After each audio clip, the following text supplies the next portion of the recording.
Iloilo Convention Center. Let's give it a take, maybe 300 to 500 people attended. Wow. Tama? And then I was in Pampanga. Let's say maybe less than 1,000 attended. No? And then you count Iloilo, Cebu, Davao, Cagayan de Oro, and Manila. Easily, we have gathered close to maybe 8,000 people attending the grand testimonial event. So, with so much resources, resources, do you have any idea how much to rent an SMX? I remember before when we had to do our LTS under DG, Raymond had to take charge, of almost all the department. I was inadvertently put at the procurement. So I was asked to help come up with quotations. Do you know the LTS for about 1,500 people? The initial quotation that we had, do you know how much? For 1,500 in SMX? 15 million. 15 million, ladies and gentlemen.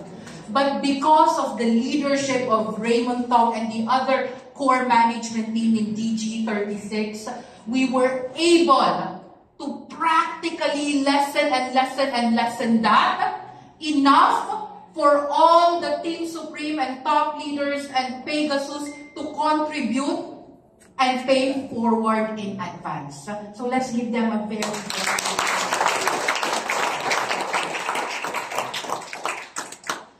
So why is it important? Why is it important for your leaders to attend a leadership training seminar this February 5? Knowing that it is a weekday. Isn't it? Yes. So, how can you influence? Always remember that the words that you will use is not control, not a person of authority, not forceful, not dictating, because you can never really control the action of a person. If you really want to make a long-lasting difference, you influence. So the decision to do something is from them.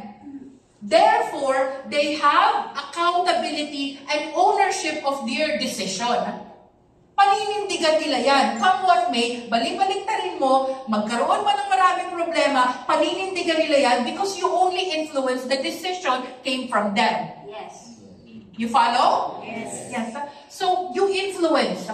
How are you going to influence somebody to attend a weekday leadership training seminar for the whole day? May idea na ba kayo? Because most of us have a goal by the thousands. Did you know that make or break, we have to make 8,000 attendees in the leadership training seminar? Yes. And do you know how many groups we are only in Reway Philippines? So that 8,000 to 9,000 is actually a very, very big goal.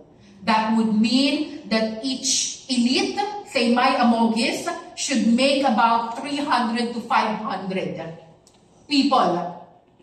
So let me put back the question to you. How are you going to influence someone to give up everything on that day to attend a leadership training seminar?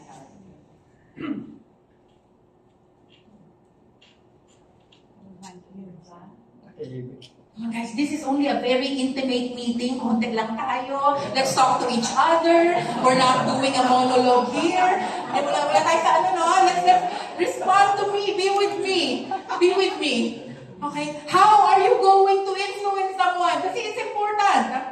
You have a goal of 300 to 500. How are you going to change their mind? Okay, how do you give value? If you want things light, receive tuition.